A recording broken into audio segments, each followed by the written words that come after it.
Hey Calibrate Tools family, where exactly do you put the jack when you're jacking up a car to change a tire? Let's find out.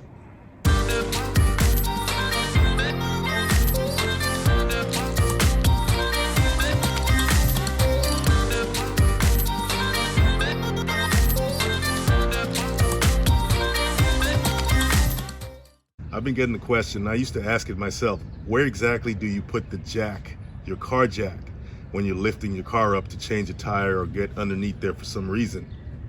Let's talk about that. So I'm gonna get my jack out.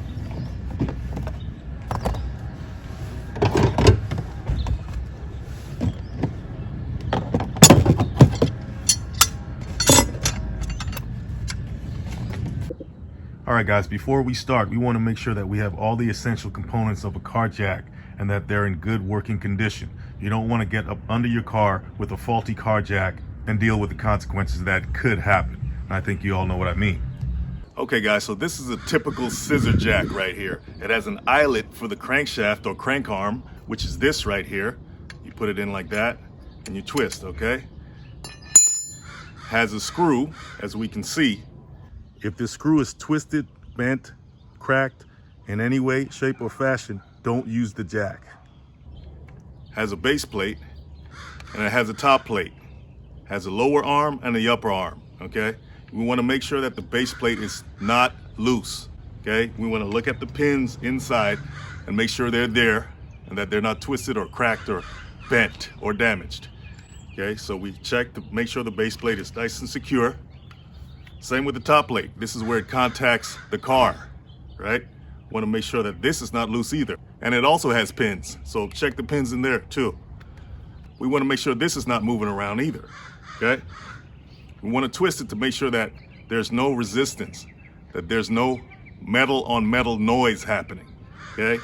That there's a smooth twisting action, okay?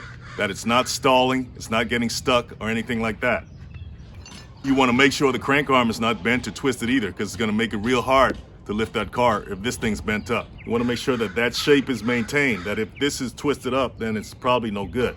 Okay, so make sure that it has that round shape there.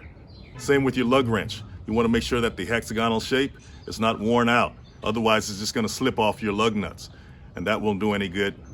Make sure that these things match, okay? You want to make sure that this can fit into the eyelet of the lug wrench, like that, because you're gonna need that. You also want to make sure that the pivot pin right here is there, you know? You don't want a missing pivot pin. Otherwise, this thing will not work, and you wouldn't want to use it anyway. We want to make sure that all of those components and areas are in good condition. We see that it's nice and lubricated in here. See the grease there. All right, so we're looking underneath the car, and we're trying to figure out where to put our jacks. Well, it's pretty simple. But if you don't know, it can be very frustrating. Right here, you're gonna see these indentations in the frame of the car, or I would call it the plastic runners underneath the car right here, okay? You're gonna see that. You're gonna see these indentations here. And right here is a sturdy metal piece. That's where you wanna put your jack when you lift the car, okay? You have one here, and you have one down there. You see it there.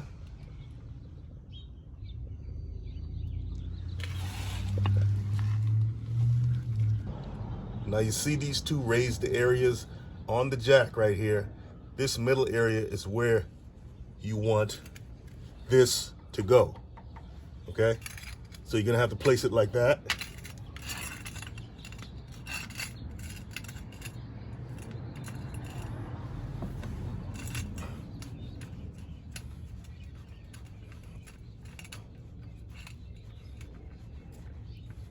So you want this to land in between those two raised areas.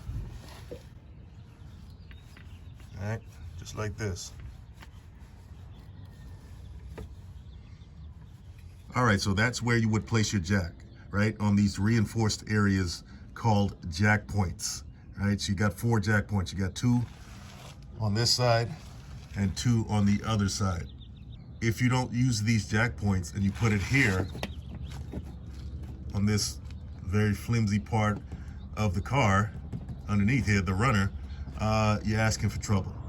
you want to put your jack points on the flattest point closest to the wheel, okay?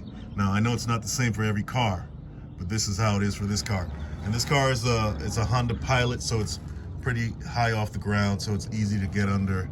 So if you're not sure, go to your owner's manual if you still have it, and it'll tell you where the jack points are. And even on the jack itself right here, you see a sticker that tells you to put the jack on the reinforced areas. Okay, so what about this car?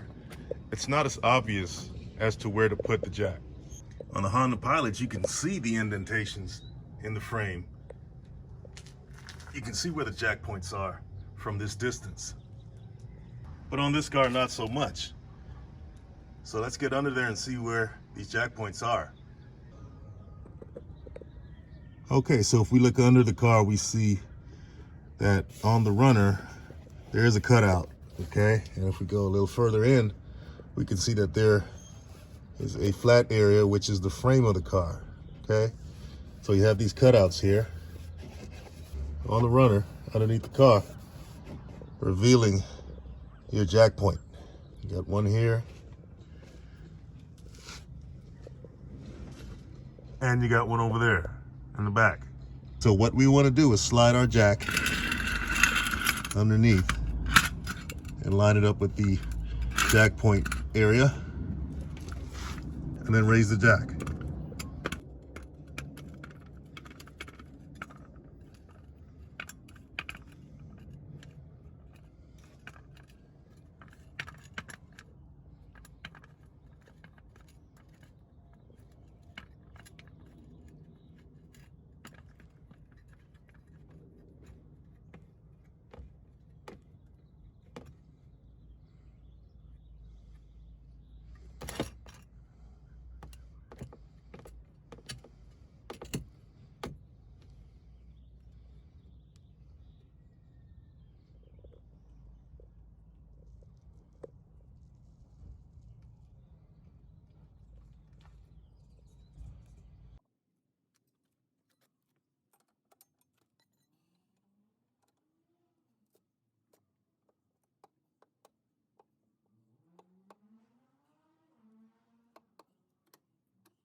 Okay, so we raised the jack, and it's sitting on the jack point, nice and secure, and we see we got the tire about 1 inch off the ground, and that's about all we need.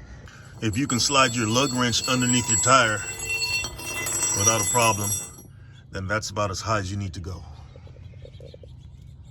All right, guys, well, that's pretty simple, right? You just got to know where the jack points are on your specific car. So look at your owner's manual if you're in doubt. If this channel helps you in any way, shape, form, or fashion, please hit that like and subscribe button, and I'll see you guys in the next one. Don't forget to check the links below because we got some great stuff for you. See you in the next one.